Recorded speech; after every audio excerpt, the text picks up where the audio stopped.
if you call the current body human 1.0, and you call this synthetic body they want human 2.0, human 2.0 is not meant to procreate. It's meant to be created technologically, the species to be created technologically, which is what Aldous Huxley described in Brave New World in 1932. There's a reason why he could know that. And so what we're seeing is the movement from human 1.0 to human 2.0. And many dots come into this. If you're going to make that transition, you have to phase out human 1.0, right? This is why sperm counts are absolutely catastrophically plummeting all over the world, especially in the West, but all over the world.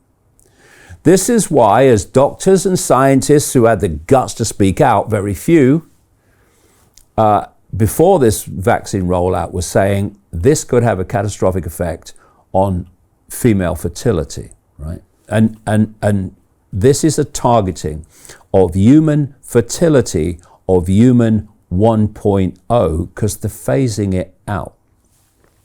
Human 2.0 is designed not to be transgender, but to be no gender, to be produced technologically so there's no need for men or women.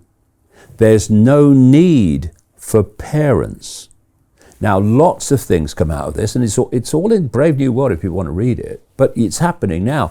The technology that Huxley described, like artificial wombs, they're being played out now. It's happening, it's being introduced. And as I keep saying over the years, whatever you see in the public arena is light years technologically, in technological terms, it's light years behind what's in the underground bases and the secret projects to be played out when the time is considered right to bring it in.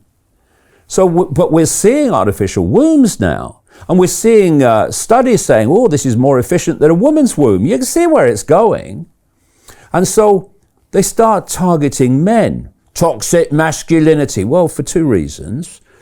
Toxic masculinity, as it's called, is the kind of masculinity that stands up and says, I'm not having it. So you don't want that. This is why with sperm counts plummeting, testosterone counts are plummeting.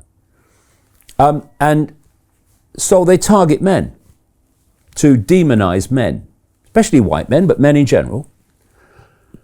And I said at the time that toxic masculinity stuff started, they're coming for the women next. And now they're coming for the women. Why? Because they don't need men or women anymore. Because where they're going is this non-procreating human that doesn't need parents. And it will be brought up by the state in exactly the way that Huxley described.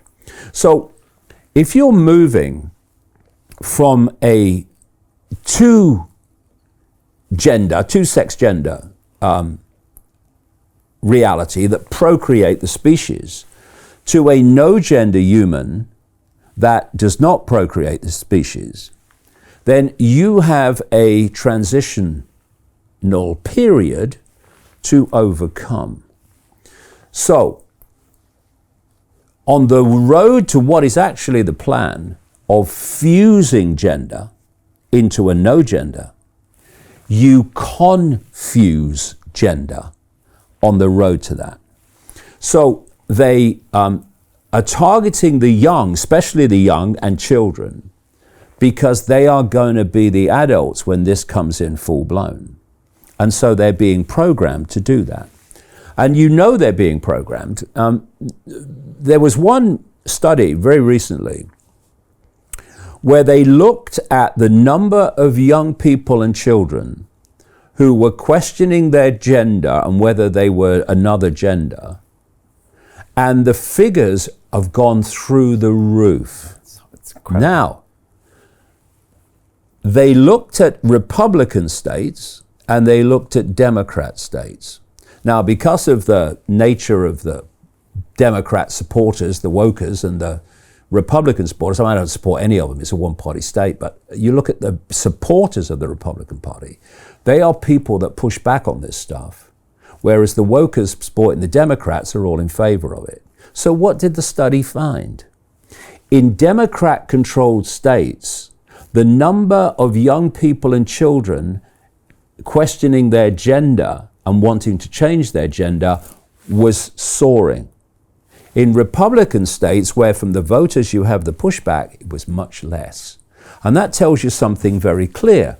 This massive, sudden questioning of gender by the young is not something that's naturally occurring. It's being created by programming and by indoctrination. Schools today have taken programming into MK Ultra levels in terms of what they're doing to the psyche of the kids. Whether it's the human cause global warming hoax, whether it's the transgender thing, whatever it is, it's absolutely blatantly obvious programming. So you confuse gender in the young, but where you're leading is not to transgender, you're leading to no gender. That's where it's going, and that's why it's being done. Hey, do you want to profit from crypto? Then join my DeFi Academy. The Crypto DeFi Academy will help you create generational wealth. But don't take my word for it. Listen to my students. When I first got into crypto, I remember thinking to myself, I need to learn more. Brian Rose, learning crypto, learning DeFi, gotta do it. I am so grateful that I jumped in and did this. I had to break through some limiting beliefs that I can do this, that I can afford this, that I can be in this. It challenges the things that are deeply rooted within us. Joining DeFi Academy has been one of the best decisions I have made on my blockchain journey. This course was a life changer, a game changer, a huge eye-opener, coming from knowing practically nothing at the speed of the learning over 4 weeks was just fantastic. The information you provided in this class was invaluable. I feel far more confident in my next steps. You took complex concepts and made them easier to understand. What's different than so many other ones is it just doesn't tell you what to do. It actually makes you do it. This is for people who are serious about becoming traders. This is the way it should be done. I realized from this learning experience again that it is not about what you learn, but about who you learn it from. The energy was insane. I've never experienced such incredible energy on a live call. Brian Rose, you are a legend, my friend. It's the only thing in the market where you can get all information and learn everything what you need to know. Everything is so clear and so well done, and I am just forever grateful for this program. It made me feel so much more confident about crypto than I did before. I did not anticipate how passionate I was going to become about it. It's also been like a big learning experience for me, not just in the crypto space, but just in overall balance of life. What I've learned is, how to take ownership, of my life in a way that I really hadn't before. Yeah, you can't put a price on that, really. I would recommend it to anybody, top notch. Excellence does not come cheap. So if you want excellence, you got to pay for it, but it's so worth it. Pull the trigger. That's what this course is about. You're not going to regret it, really. It's amazing. Thank you, Brian and team. So what are you waiting for? Crypto is happening now. Click the link below, submit your application, and let me mentor you on how to create generational wealth and build the decentralized financial infrastructure of the future.